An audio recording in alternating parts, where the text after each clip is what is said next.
This is where the big boys play, huh? We ain't here to play. At the total combined weight.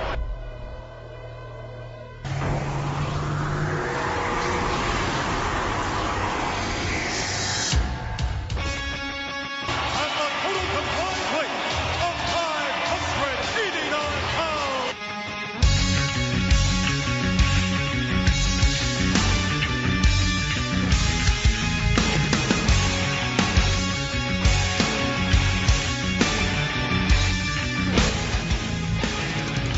Welcome, ladies and gentlemen, at well over 500 pounds, this is where the big boys play. All right, welcome to the show, everybody. This is At a Combined Weight. I am your host, Charlie Dudley, joined, as always, by Robert McElroy, sporting the Four Horsemen shirt today. That's right. Today's show, we're going to look at Halloween Havoc, October 27, 1996, live from, what? Isn't it October 26, 1996? No, it's 27th. It's the 27th? Yeah. You sure about that, Charles? Yeah, I'm pretty sure. Okay. All right, then. We'll just leave this in. I don't fucking care. Today's the 26th, so you're right. It is the 27th. I wrote down the 26th. And I take accurate notes. I take copious notes. October 27th, 1996. Don't ever question my date abilities. No, I'm going to do it again. It's going to come up again. So we're live from the MGM Grand Garden Arena in Las Vegas, Nevada. Opens the show with Rey Mysterio versus Dean Malenko. Best match on the show, in my opinion. For the Cruiserweight title, Mysterio hasn't been on Nitro since the Reagan administration. And he shows up at the pay-per-view, faces Dean Malenko. What'd you think of this one? Oh, it was just great. It was just what you're going to get from Malenko and Mysterio. A really fantastic match. They have a spot in it where Mysterio gets his mask back, replaces the mask he was already wearing with that one. Yeah, what'd you think of that? Did you like that or no? I wasn't a bit. I didn't really like it that much. I mean, he already has a mask on.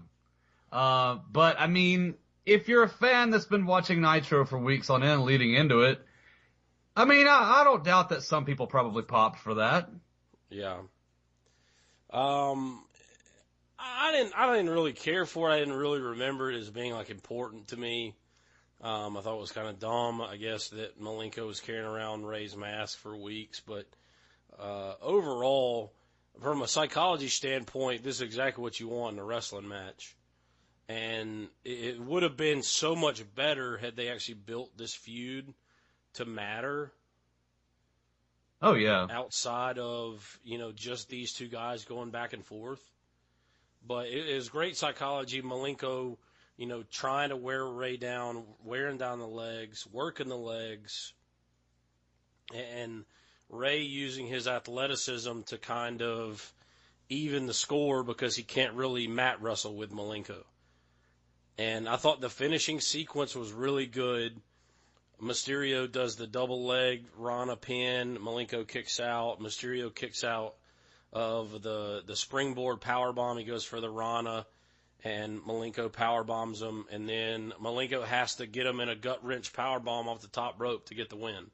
So you keep Rey strong when you do the swap, and you while building Malenko up because he's the new champ. This great wrestling booking in a vacuum right here. Yeah, sure. We the fans really needed a better build, though, no doubt. What a half-assed job WCW did to try to get everybody excited for the match.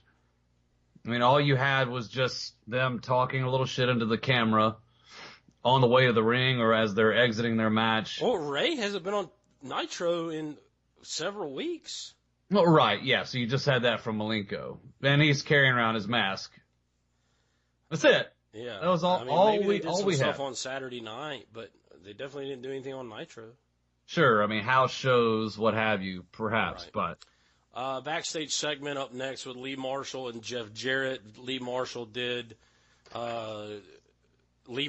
and Mike Tenay filled in for what would be the Mean Gene Okerlund spot, as he is still not with WCW at this point. Jarrett promos on the Giant and does his little ha-ha promo gimmick, and I fucking hate it. oh, It it's just sticks bad. in my craw every time he does it. He's stealing Will Smith's gimmick here. It's way worse than I remember it, and I guess it's just because I've become such a discerning fan over the years, but it infuriates me.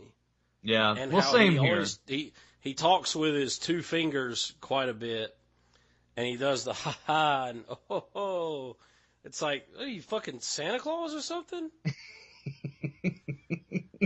And Yeah. then like we had last time, Flair shows up, saves the segment. Thank God. Oh, dude, you know Ric Flair. Without a match or anything to do while he's in Las Vegas, Oh, you just did some gotta crazy think. shit. Oh my God. Yeah. I would have loved to have been in the same hotel lobby bar as that guy Oh, over the God, course we've of been a it. mess. I mean, and with no match to prepare for, Flair was raising some serious hell. Oh, and he's getting ready to have shoulder surgery if he hadn't already had it. So if he's on the mend, I mean, painkillers plus alcohol with Ric Flair, I mean, good grief. Forget it. Up next, we had DDP, Eddie Guerrero, battle for the ring. Solid match. I thought, DDP controlled most of the way. A lot was made of the Nick Patrick controversy throughout the match. We're kind of getting beat over the head with that at this point. Which, I mean, it came to kind of a head later in the evening, but I didn't like that a lot was made the fact that Nick Patrick was the ref in this one. What did you think of this one? Oh, it was a great match. Not a great match, but I really liked it a lot. Both these guys, fine workers. I wish I cared more about the Battle Bowl ring. I think the Battle Bowl ring was also ran here. I think it was just. I think you had to take that out of it. I don't think it mattered. Do you? I mean, did it matter to you? Well, no, hell no, it didn't. But I also don't think that WCW necessarily prioritized making it matter. Nothing just mattered like- when it came to titles and that kind of shit back then, though. No, it didn't. It really, they prioritized the very top of the card, and everything under it, just kind of second banana. It's further proof why. We get another Mrs. Guerrero's chili reference. I was so glad. I knew when we saw Eddie on a pay-per-view, he was going to go on and on again about Mrs. Guerrero's chili. We get another one of those. A tradition not to serve Pepto-Bismol with their chili. Nuts. So let me ask you this. What did you think about the finish? With DDP, like, holding Guerrero's head and kind of looking around and then hitting the diamond cutter. I thought it was very weird that it didn't come out of nowhere. No, that didn't strike me as something that was very odd.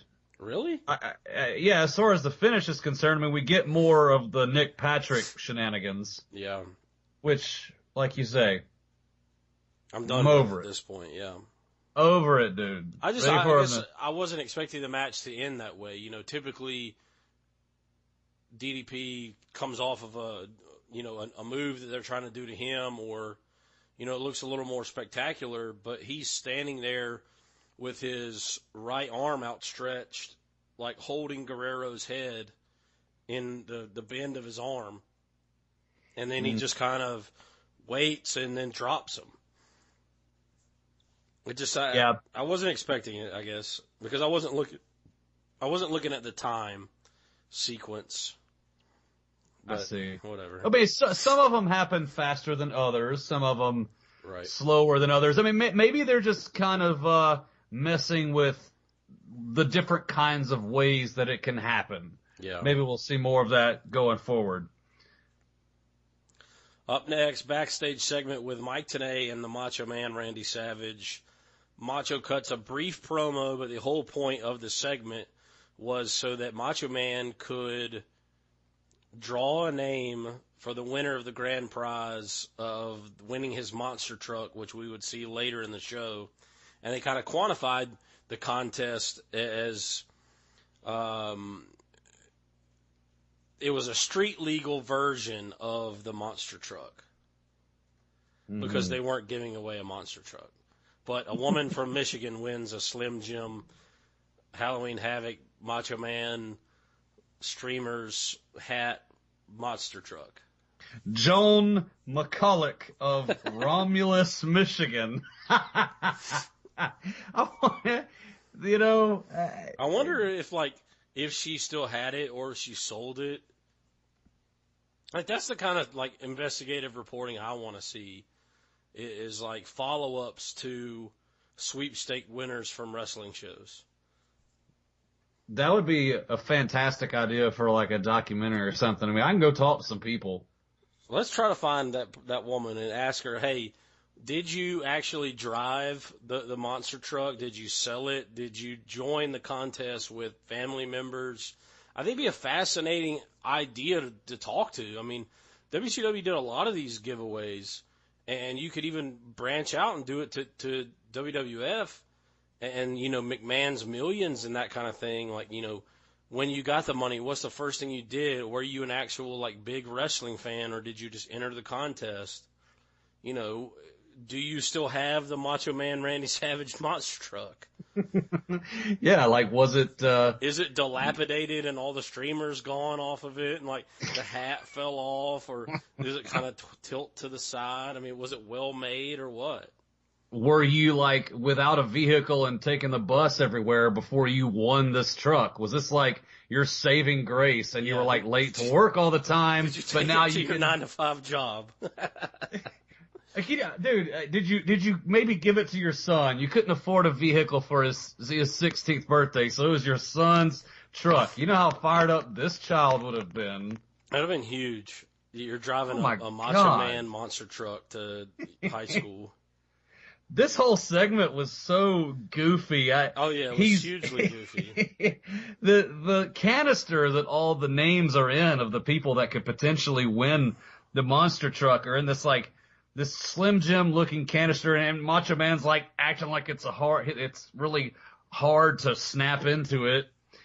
Snaps into it, lifts out the name of one Joan McCulloch of Romulus, Michigan. Would love to find her.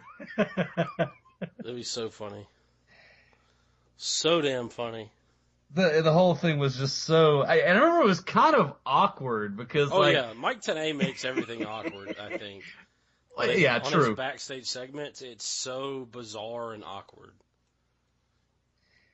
It's true. He like interrupts him. He interrupts him so he can to give the announcement, but it's like a really odd and out of place. It's like, Tenay, what are you doing? Let Macho Man do television because he does television well. Right. You just sit back and be a part of it, but let the Macho Man orchestrate this thing. Yeah. Up next, backstage segment with Mike Tenay, Dean Malenko. Kind of a nothing promo here. Malenko just says that he's ready for anybody. He'll give Ray another shot. He'll take on anybody. I thought that's one thing I don't really like about some of the interview segments is they don't really do anything to kind of further storylines or get over anything. Like, yeah, we know that he's the man of 1,000 holds. He'll fucking wrestle anybody you put in the ring with him. Like, why waste time talking to him? Yeah, we're in such an in-between time period in wrestling where you used to have the backstage segments in more frequency, and that was all you'd have. That was it. That was the only way outside of the ring you had storytelling, and now we're in an era where there's a lot more cameras in different places. Like when we were at the MGM Studios, the big beat down out back. We still have a lot of these backstage segments, but we have more production value. So it's almost as if the backstage interview is something of a dying art. Or not a dying art, but just a changing one. Because we still have backstage interviews today, but they're just they don't really do anything for me now. No, they don't. They don't. They feel very forced a lot of times. Yeah. Then we had an interview segment with DiBiase and the Giant and the crowd. This was going to be a kind of a recurring deal throughout the night. DiBiase was the de facto ring announcer for all of the NWO talent that were competing tonight. And DiBiase kind of runs down Jeff Jarrett, and then the Giant talks a little bit, but basically says he'll kill Jeff Jarrett. And then up next we got the Giant Jeff Jarrett. What do you think of the pre-match promo and the match itself? It's very interesting how you did have Ted DiBiase doing ring announcements and almost serving as Mean Gene's, replacement in a sense, because you got Tenay and what have you kind of being that Mean Gene for the WCW guys, but here you have Ted DiBiase going, you know what? I'm the mouthpiece for this group. So I thought it was an interesting touch. I mean, they are trying to take over the company, so we got to have people do ring announcements too. Right. Here's our guy. So, I liked it. I thought it was a nice little touch, for sure. What do you think of the match? I mean, I thought it was better than expected. The stereotypical Dudley thumbs down. Yeah, I hated it. Of course you did. But carry on. Tell me how it didn't completely blow chunks. Well, because Jarrett got a little bit more. I was expecting it to be a complete squash. And since it wasn't such. They're going to squash like a higher level guy like Jeff Jarrett. Well, I was pleasantly surprised, I think. But you have a figure four that happens outside. Giant gets his big-ass bear claw on him to attempt a choke slam, but here comes Flair with the low blow, and the Horsemen immediately run out. I thought the match was shit. I thought the finish was shit. I thought the match was shit. I thought it was very slow and boring. Without the Horsemen coming out, it served no purpose to me. And it just, for once, and we got it in our next match, I wanted to have an NWO match that had maybe a screwy finish, but wasn't just completely shitty leading up to the finish. And this match was awful. Awful, awful. I don't even want to talk about it anymore.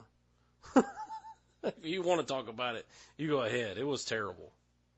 I kind of felt like, though, for the first time, even though Giant won by DQ, seeing Flair get the low blow, the Horsemen coming out saying, bring it the fuck on, it felt to me like the first time WCW got a little heat back. Yeah, but that had so much to do with, it was a little bit of a sigh of relief for me. Yeah. Because went the wayside the rest of the show, though. Yeah, well, regardless, it was like, finally, my God, we don't have the bell ringing 1,000 times, spray paint, Hogan dancing, right? The Giant choke slamming everybody. It was just something a little different. Yeah, I think what it struck me is just a lot of the NWO matches just had fuck finishes, to where Jarrett didn't want to do the job, Giant didn't want to do the job, so we'll just have a fuck finish. And that's a lot of how it went for a lot of the NWO stuff, and I just thought the match was not good. I didn't think it built to anything. I didn't think that any of the previous stuff in the ring, like the big man, little man spots, really didn't lead to anything. Flair's involvement kind of came out of nowhere. I just wasn't a fan of it. It'd be interesting to know what the plans were going to be if Flair had not torn his rotator cuff and could have done the match. Yeah. I think we would have gotten a better product overall. Oh, yeah, perhaps. Of course. Because you'd get Flair promos instead of ha-ha, ho-ho. Yeah, we get him instead of Will Smith. Interview segment with DiBiase 6. DiBiase says the NWO's up 1-0. 6 and DiBiase both compliment Jericho, saying that he's a fine young athlete. And then we have 6 versus Jericho. WCW pay-per-view debut for Sean Waltman, 6. And during this match, we see Conan, Kevin Sullivan, and Big Bubba shown sitting in the crowd, just kind of hanging out, chilling, enjoying the sights. I thought this was a solid back-and-forth match. Probably, for me, second best match on the show. And the story here was Nick Patrick slow on the counts, and he was quick on the final 3 count. What are your thoughts on this one? No, I thought it was very good. I mean, at the previous Nitro, when we found out that 6 and Jericho would be squaring off, I mean, I was immediately excited. I already knew we were going to get a solid match. And it added to, I think this was, correct me if I'm wrong, like the last match added to this card. It was one of the later matches, I think so, yeah. Yeah, so solid card overall, but to get this one, I was especially excited. Yeah, again, we get the Nick Patrick heel ref gimmick as the backdrop for the entire match. You know, this will lead to a feud that will culminate at World War III, which we'll talk about on the Nitro show.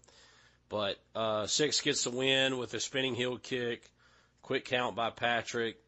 Patrick also ends up helping 6 to the back. And then we get a backstage segment with Lex Luger and Mike Tenay. And Luger cuts a little promo on Arn Anderson. And Luger's hair looked crazy here. He looked like damn fucking Doc from Back to the Future. It's true, though. I mean, seriously, it was very, like, staticky and out, and I'd forgotten, I guess because I'd watched some more recent WCW here recently, but, like, I'd forgotten how shitty his hair is, and to where he, like, ends up putting it in a bun and, like, tying it back a lot of times, but, like, when it lets it go crazy, it looks nuts. Yeah, I noticed it looked a little unusual. A little disheveled, if you will. Well, Arn Anderson, Lex Luger. What did you think of this one? I enjoyed this match. Did you really? I thought both guys did a better job than... I mean, look, Arn had a lot to do with it. It's interesting. They were both working the other one's back. Right. Like and with Arn, you're going to have him, like, working... that one body part throughout the match. It was Luger's back. Luger did the same thing to Arn. Yeah, I thought this is better than expected. Like I wasn't really fired up about it, but once we got into the match and then saw how good the work was, I was satisfied. I was spending my time, watching the network and not working, Charles. I was taking delight. Yeah. I just thought it was an okay match. I mean, Arn saved it best he could. And I think it's about what you'd expect, I guess. I mean, I thought that, Kevin Sullivan, the Dungeon, they get involved with cheering for Luger. And Luger works over Arn. Like you said, they both work on the backs. And Luger keeps him in the torture rack too long to where it hurts and debilitates Arn to where he has to do a stretcher job. Like they're booking Luger to be like more aggressive, and I don't know. I just don't buy it. I think you don't buy it in part because you're a homer and you don't like seeing one of the horsemen get stretchered out. No, I think he did a good shit. job. I think he did a good job of getting stretchered out, but I don't think it really adds anything to the Luger character. Like, it doesn't really do anything necessarily to put Luger on the shelf. Arn on the shelf. I did like how the Dungeon of Doom were, like, encouraging Luger, though. And, Jarrett and Flair come out and help Arn get onto them gurney and stuff. And I just didn't think the match was that good. I mean, it was okay for what it was, but I've just never been a real big fan of Luger's work in the ring. I don't like all the screaming. Ah! Oh! Oh! It's terrible. You know, it's a little much. It's a little much. I mean, it's his thing. Yeah. I thought the match was just fine. I did like having the Dungeon in the crowd as well. I thought it added a little something to it, maybe. It added a little something to some of these matches, really, and it reminded the fans, hey, there still is heat between the Dungeon and the Horsemen. Right. Still relevant. Backstage segment with Harlem Heat and Lee Marshall. Colonel Parker and Sherry cut a promo on the Outsiders, and then Booker T cuts a promo saying that Sherry's the quarterback, he's the running back, Stevie Ray's the nose guard, and doesn't really give Colonel Parker like a job. He just says he says he put this whole thing together. So he's the coach. Sure. Or the athletic director. Yeah. Put this whole thing together. I love, like, Booker T's promos are always great just because he just hollers and calls everybody sucker. But then we have Chris Benoit, Mongo against the Faces of Fear. Dungeon of Doom still sitting in the crowd, so this is where it kind of makes sense that they're still in the crowd. I really like this match. It was very entertaining, especially when Benoit was in there, because he and Ming and Barbarian were fucking killing each other. Oh, man. It was so entertaining. I loved this match. This was my second favorite match on the show. I mean, it wasn't like great from a technical standpoint, and by no means would you put it up with any of the other, but it was just damn fun. I loved Ming and Mongo doing the sumo face-off, and Ming just fucking pummels them into the corner. Yeah, that was cool. And it was interesting. It was really interesting because, like, Mongo has a football background, so you had him in the three-point stance. I'm pretty sure that Ming has dabbled in sumo. Oh, yeah. And so you had him, okay, you got your football thing, well, I've got my sumo thing. And I'm going to fuck you up with it. Oh, and he does fuck him up, too. It looked great. And then Mongo has to get his heat back with the chop blocks. More football gimmicks, yeah. Barbarian and Benoit. And the majority of the match, I think it's no coincidence that you had Barbarian and Benoit go at it, and then you had Mongo and Ming tag in to work with one another. Right. I thought that was a good decision. That, like, I don't doubt that these four guys, when they got together, planned it that way. Yeah. Faces hit the suplex big splash combo. Mongo pulls Benoit out of the way to stop the pin. And then Mongo hits Ming with the briefcase. Then Benoit hits him with the flying headbutt for the Horseman win. Then the Dungeon of Doom comes out and lays waste to the Horseman. Sullivan destroys Mongo with the briefcase. Hits him like 3 times. Good, solid sounding hits, too. Oh, dude, and the second hit, like wrestlers, when they get punched or kicked and their back is turned, they'll react. Mongo didn't even sell it.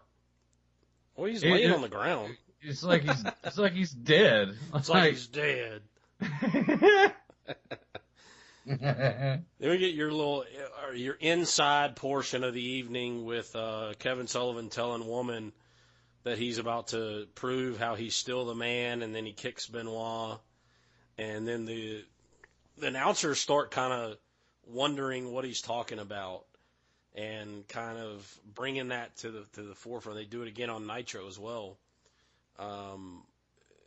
So they're kind of bringing that whole real life to which WCW was pretty good about that a lot. And I wish that I was a little older back then and like more of a smart fan to where you could have enjoyed that kind of stuff. To where you were like, holy shit, a lot of this stuff is staged and fake, but like, they're shooting a little bit right here. Oh yeah, no, same. I think I caught all this at a not so awesome time in my life. I would have loved to have caught all this in my later teens, early mid-20s while you and I were in Birmingham. Oh, yeah, Can you great. imagine? Oh, my great. God. Let all this, I mean, PG era garbage, let that happen when I was, PG aged. Yeah, loving the PG garbage. So. Then you have the WCW Tag Team titles on the line as the champions Harlem Heat face the Outsiders. The NWO is involved, so you know shenanigans are coming. But Booker T looked great here. Harlem Heat controls most of the match. And they even hit the Harlem Hangover. And this is what I meant by a screwy finish being like, okay, you know that the heels, and it makes you hate the heels. It puts heel heat on the heels. It's not just complete fuckery throughout the match. It allows the babyface to get all of this heat on the tag, on the Outsiders, and Stevie Ray has the pin there. I mean, Hall's 1, 2, 3 done. But then the Outsiders steal one, and that kind of builds the heel heat, in my opinion. I thought it was a good job of booking in this sense, where Nash comes in, takes Parker's cane, hits Stevie Ray, and they blame Colonel Parker for it. What did you think of this one?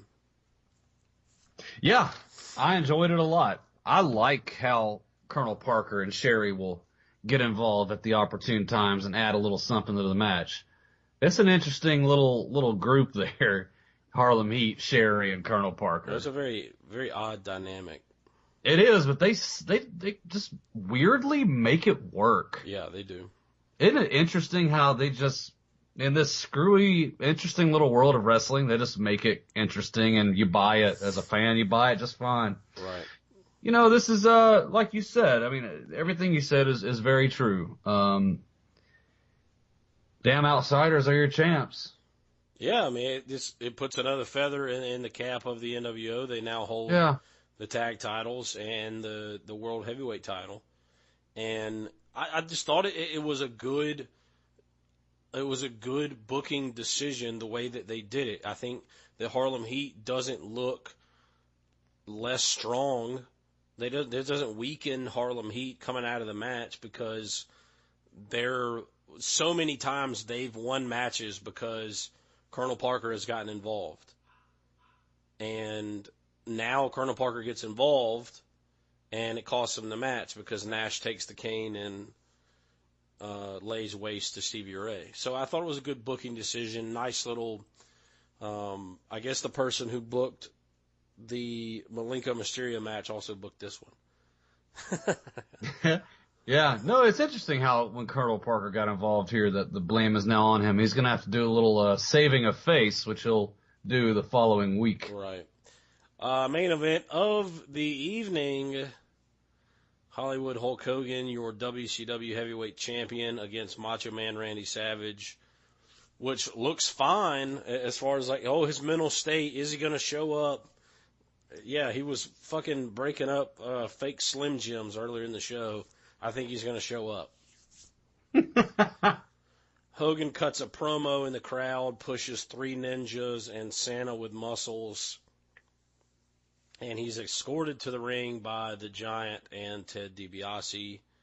And the Macho Man comes out, and he debuts his monster truck, which I liked and I didn't like.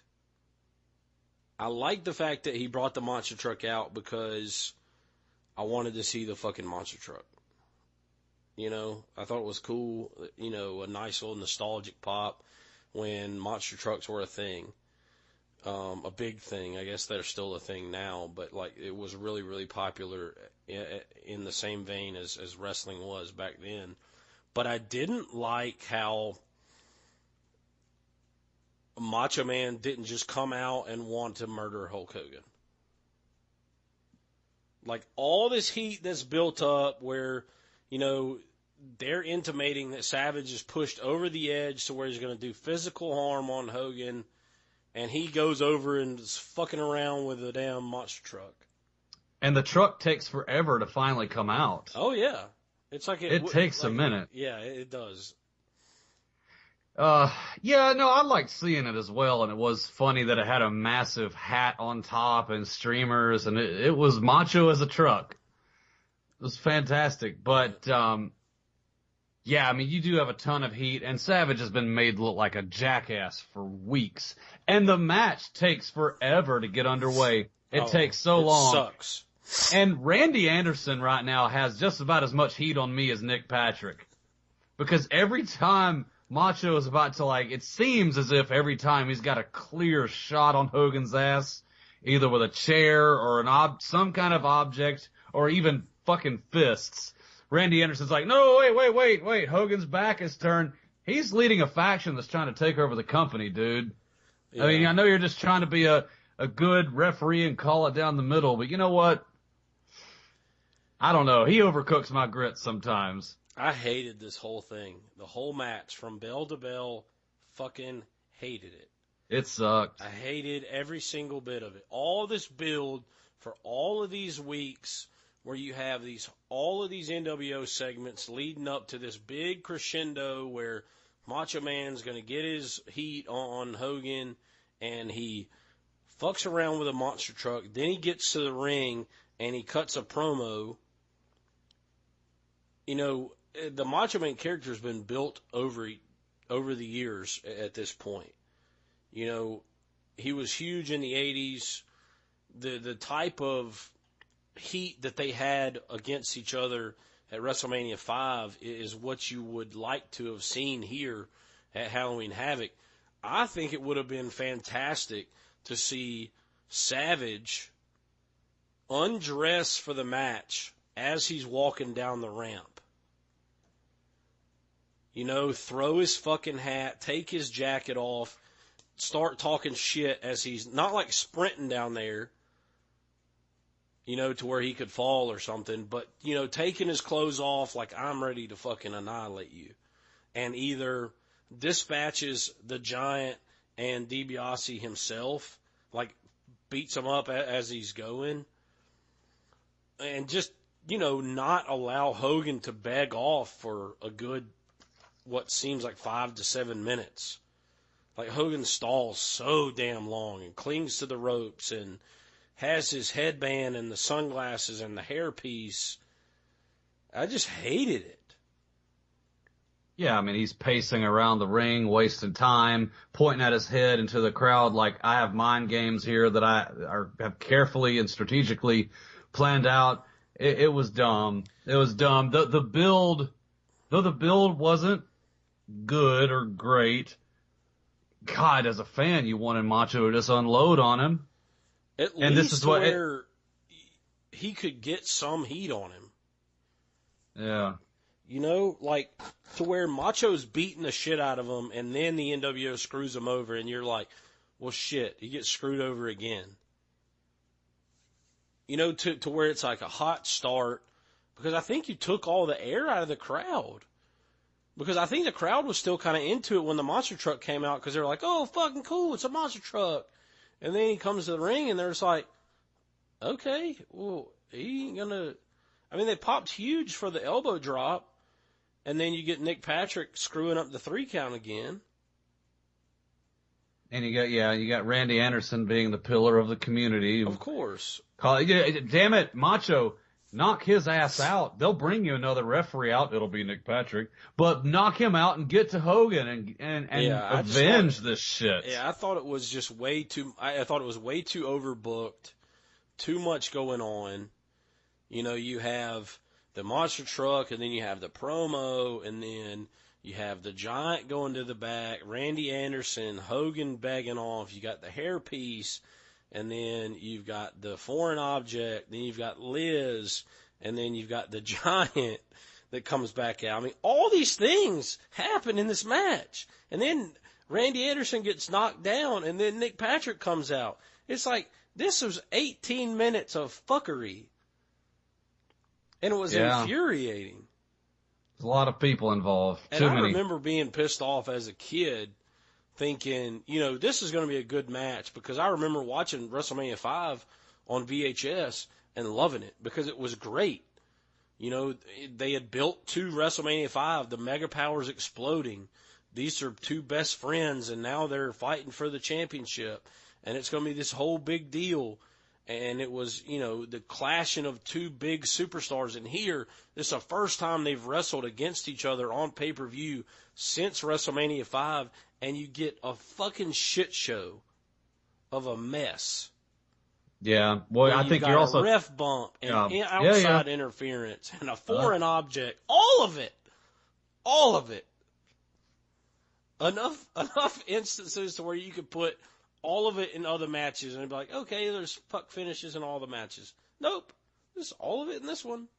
Yeah, well, and the build you're talking about for WrestleMania 5. I mean, you're talking about two huge stars that the fans see as equal. The fans, you can't view these two men right now for this build, seeing them as equal. Savage has been getting his ass handed to him for so long. Yeah, the booking's been poor up to this point, but I'm saying as far as like them being two like mega stars as far as wrestling is concerned. Then we get to see the Giant fucking up Wet Dreams again, bringing out the big bowl of ice, and then he spills most of it. Hey, man, I've said it on here before. If you want to watch a shit show, keep your eyes on the Giant for the latter part of the telecast, and you're going to see something hilarious that he didn't mean to do. Inanimate Objects 3, Giant 0. He's getting his ass kicked. Yeah, oh yeah. The series is almost over for him. I mean, he dumps out most of that fucking bowl of ice. Like, it's a good thing it was like a huge bowl of ice, or else he dumps most of it out. It was massive. It was a fucking huge bowl of ice, and a lot of it was water. You know that shit was heavy. Oh, yeah. And then he spills it, and then he dumps it on Hogan, and then Hogan wakes up, cuts a promo post-match, and then we get the Robert McElroy pop of the evening. And this is WCW trying to save this match with an angle, I think. And I liked when Piper came out, and I love Piper, but the whole angle fell flat because they didn't follow it up. But we'll get to that on Nitro. But Piper shows up wearing a No Fear shirt, which, how popular were No Fear shirts in the mid-90s? Insanely popular. In No fact, Fear everything. Like No Fear stickers on your truck, and No Fear shirts, No Fear this, No Fear that. Hey, it's a small world, brother. The guy that helped come up with that and make it a big deal, he was not the person to do it, but one of the guys involved, he's from Columbiana, Alabama. That doesn't surprise me. Yeah, he is. He's Can't really be afraid when you live in Columbiana. No fear, baby. Really wealthy guy, lives out in Los Angeles. I visited him when I lived out there, in fact. Nice. He's cool as hell. So since you're a huge Piper mark, I'll let you take this one, talk about Piper showing up, how it made you feel. Well, of course, I didn't see the pay-per-view. I would watch the entire segment that they would air on Nitro, and that's how I found out that Piper debuted. Now, I did not remember Piper much as a child at all. I just knew that there was a guy at WWF who wore a kilt and who was a badass, and when I saw Hogan's really over-the-top reaction of him, I popped. I was like, yes, we have someone that can combat this douchebag, and it's in the form of this kilted badass who comes out to bagpipe music. This is great. That's all it took for me. From there forward, I was a Roddy Piper fan, and he remains. And of course, now as a more discerning fan, I can, watch some older wrestling and really I fully get caught up on who Roddy Piper is outside of the WCW era here. Yeah. I loved it. They have Piper says some pretty awesome stuff during these promos.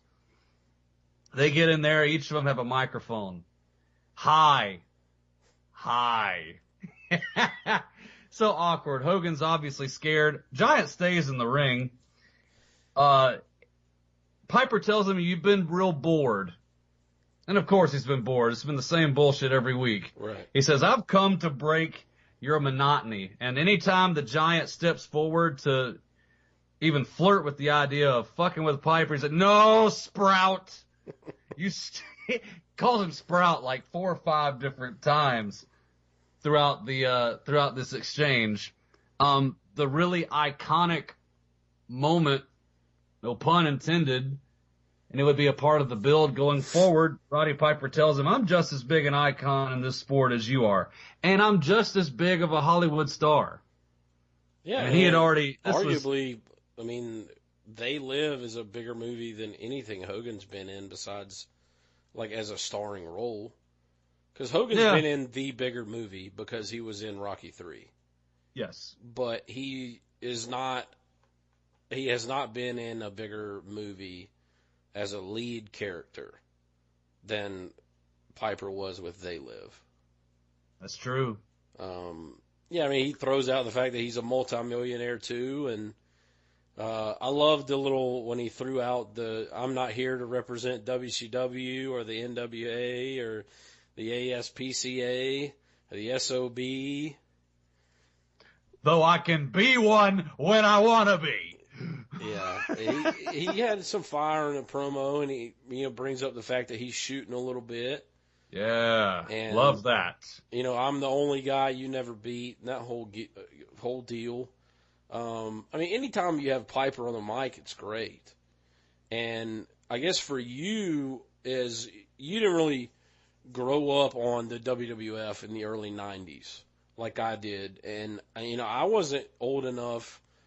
I was too young to have watched the build to WrestleMania 1, WrestleMania 2, where these two guys had some classic feuds. But I was able to watch, those matches on VHS back then. So I loved Piper because of his WWF run around WrestleMania 8, where he comes back, he holds the Intercontinental title. He and Brett have a very emotional, tough match at WrestleMania 8.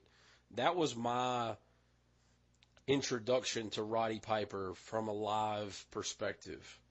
And so, I had some nostalgia when he came out as well, but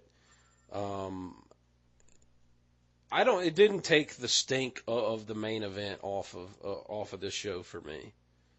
But I mean, I love Piper. Anytime you can get him out there is great. Yeah, man. I enjoyed this exchange a lot. So, and I popped huge for this whole thing, man. Well, finally it kind of comes to a head. Hogan says, look, yeah, we ran neck and neck for all those years. Piper just wants a handshake. Just want a handshake. Admit that we were both huge stars, and I'm just as big an icon as you are. So they do shake their hands, and then Piper tells him, okay, then straighten up. And he goes to walk out, and Hogan says something about how when you get to the bathroom, you're going to have to squat, something like that. Because we're in a skill, Yeah. Piper comes back in, gets in the face. Hogan admits, you know what, I think we do need this match. We do need to have the war that settles the score. They go on and on for a while. Giant and Hogan get good and pissed off when Piper goes and gets the belt. And they're still hot as they go off there and run out of time. Yeah, we're out of time. So. And, they don't even show that much of that segment on Nitro. No, they kind of bring it to a good stopping point. Yeah, and they don't show what happens after they go off the air or anything like that. So, it's interesting to note that, Piper had just signed a one night deal at this point, and they were still in discussion of bringing him back or, whether it was going to be a long-term thing. So, that's the end of the show. That's the end of Halloween Havoc 1996.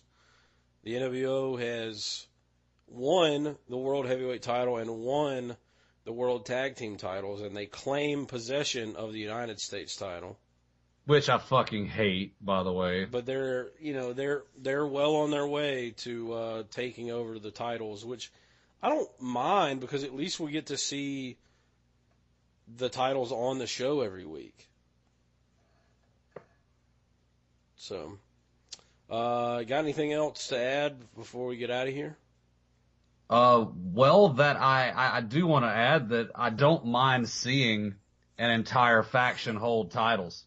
No, me either. I love it. Dude, makes the faction strong. I remember really wanting, this is more recently here in the last 3 or 4 years, I wanted the Wyatt family. I wanted all them to have belts. Yeah. Wanted every one of them. 2 with tag titles and 1 with... That would mean that Bray US. would have to get built up and booked well. It would. So, and I love that Mike Johnson of PWInsiderElite.com refers to Luke Harper as an underutilized talent, Brody Lee, and I agree 100%. Yeah, he is underutilized. I mean, I wanted that there's whole... so many of those guys that are underutilized. Yeah, I guess there's a list. So, you just made the list. Nice, Charles. All right, well, that's going to do it for us today. Go ahead and plug your social media there, sir. Twitter, Instagram, being_large. And then on Facebook, you can shoot me a like at Robert McElroy Actor. Book me to do stuff. I like work. You can follow us on Twitter at @combinedweight. You can shoot us an email at combinedweight@gmail.com. As always, thanks for clicking the link that brought you here on PWInsiderElite.com. We'll see you next time.